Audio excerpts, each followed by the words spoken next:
Bu videomuzda sizlerle beraber hem benim hem de bence tüm teknoloji tutkunlarının merakla beklediği OnePlus'ın yeni amiral gemisi modeli OnePlus 10 Pro'nun ön incelemesini yapacağız ve işlemci, kamera, tasarım gibi noktalarda bizlere neler sunuyor bunlar hakkında konuşacağız. Ve videonun sonlarına doğru hem Avrupa hem de tahmini Türkiye fiyatından da bahsedeceğim. Videoyu geçmeden önce de bu tarz teknoloji içeriklerinden haberdar olmak isterseniz alt taraftan abone olup bildirimleri de açmayı unutmayın. Şimdi isterseniz hızlıca cihazımızın tasarımıyla başlayalım. Telefonumuzun arka yüzeyine baktığımız zaman OnePlus 9 Pro'ya göre çok büyük farklılıklarla karşılaşıyoruz. Burada kamera paketi S21 Ultra serisindeki gibi kasadan ayrı bir modülün içinde geliyor ve bu modülün de ayna görünümlü yansımalı bir hissiyat verdiğini de söyleyebilirim. Bunun dışında arka kapağın orta bölümündeki OnePlus logosuyla da oldukça sade ve premium bir görünümle karşılaştığımızda belirteyim. Ek olarak siyah ve yeşil renklerle gelen OnePlus 10 Pro'nun bence yeşil olan rengi kesinlikle cihazda çok daha iyi duruyor. Dostlar, son zamanlarda tasarım açısından en beğendiğim cihazda diyebilirim. İncelik ve hafiflik kısmında her ne kadar biraz geri kalsa da 8.55 mm'lik kalınlık ve 200 gramlık ağırlığıyla çok da ağır ve kalın bir cihaz olduğunu da söyleyemem. Ek olarak malzeme kalitesi de arka kapağımızda Corning Gorilla Glass Victus'la korunan cam bir yüzeyi görebilirken çerçevelerde yine metal bir yapıya yer verilmiş. Elde tutuş hissiyatı olarak da önceki OnePlus serilerindeki gibi oldukça üst segment bir cihaz olduğunu bize rahatlıkla hissettirebiliyor. Şimdi tasarımdan ekran kısmına geçtiğimiz zaman da 6.7 inç boyutunda yine büyük ve kenarlardan hafif kıvrımlı bir ekran bizleri karşılarken Samsung üretimi E4 AMOLED panel ve 2K Plus çözünürlük 120 Hz gibi oldukça yüksek bir tazeleme hızıyla önümüze çıkan bu ekranda 10 bit renk derinliği, HDR10 Plus, 5 milyona bir kontrast oranı gibi bir ekrandan bekleyebileceğimiz en üst düzey özellikleri OnePlus 10 Pro'nun ekranında görebiliyoruz. Parlaklık noktasında da bu ekran 1300 nit değerine ulaşabiliyorken dayanıklılık konusunda Corning Gorilla Glass Victus'la korunduğunu da söyleyeyim. OnePlus 10 Pro'nun ekranında herhangi bir şeyler izlemek gerçekten çok keyifli. Vermiş olduğu deneyim kesinlikle çok üst seviyede. Bunun dışında oyun oynarken de renklerin canlılığı olsun, görüntülerin keskinliği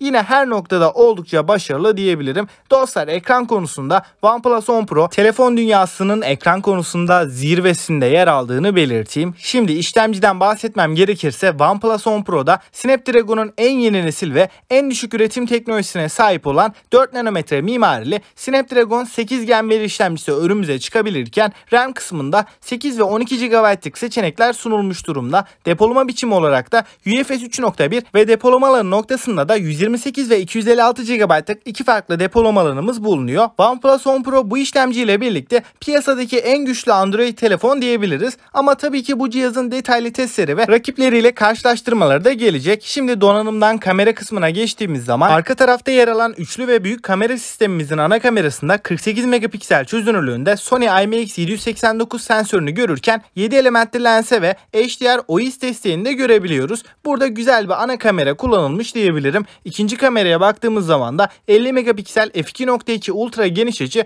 ve son olarak üçüncü kamerada 8 megapiksel f2.4 telefoto optik zoom kamerası. Fotoğraf çekim kalitesi noktasında OnePlus 10 Pro hem ışığın yeterli olduğu ortamlarda hem de düşük ışıkta oldukça başarılı kareler ortaya koyabiliyor. Bunun dışında video kısmında da 8K'da videolar çekebiliyoruz fakat bence en önemli olan nokta 4K 60 ve 4K'da 120 FPS desteğinin olması. Bunun yanında optik imaj sabitleyicimiz olduğundan dolayı da video konusunda OnePlus 10 Pro kesinlikle gayet başarılı. Ön kameraya baktığımız zaman da 32 megapiksellik bir kamerayı görebilirken bu kamerayla maalesef ki Full HD 30 FPS'te videolar çekebiliyoruz. Batarya tarafına geçtiğimiz zaman da OnePlus'ın tepe modellerinde bir türlü 4000-4500 mAh'in üstünü göremezken burada 5000 mAh'lik güzel bir batarya ve 80 Watt'lık oldukça iddialı bir hızlı şarj desteği bizlere sunulmuş. Kablosuz şarj olarak da 50 Watt'lık bir desteğimiz bulunuyor. Batarya performansı açısından şu an için çok net şeyler söyleyemeyeceğim. Snapdragon 8 Gen 1 işlemcisi güçlü olmasına karşın biraz fazla güç tüketen bir işlemci ama 80 Watt'lık hızlı şarjla birlikte batarya konusunda OnePlus 10 Pro ile ilgili herhangi bir sıkıntı yaşamayacağımızı da belirteyim. Güvenlik seçeneği olarak da ekran altı parmak izi okuyucu ve yüz tanıma özelliği bizlere sunulmuşken kablosuz bağlantılarda da 5G, Wi-Fi 6, Bluetooth 5.2 bunun yanında NFC desteğinin de OnePlus 10 Pro'da olduğunu belirtelim. Bunun yanında Dolby Atmos destekli stereo hoparlörler ve IP68 sertifikasıyla 1,5 metre suya 30 dakika boyunca dayanabilen OnePlus 10 Pro'nun Android 12 ve OxygenOS 12 arayüzüyle Android dünyasının en hızlı ve en stabil çalışan cihazlarından olduğunu da söyleyeyim. Son olarak fiyatlara değindiğimiz zaman baz ve versiyonu yani 8 GB RAM ve 128 GB depolama ile gelen model 735 dolarlık bir fiyatla duyuruldu.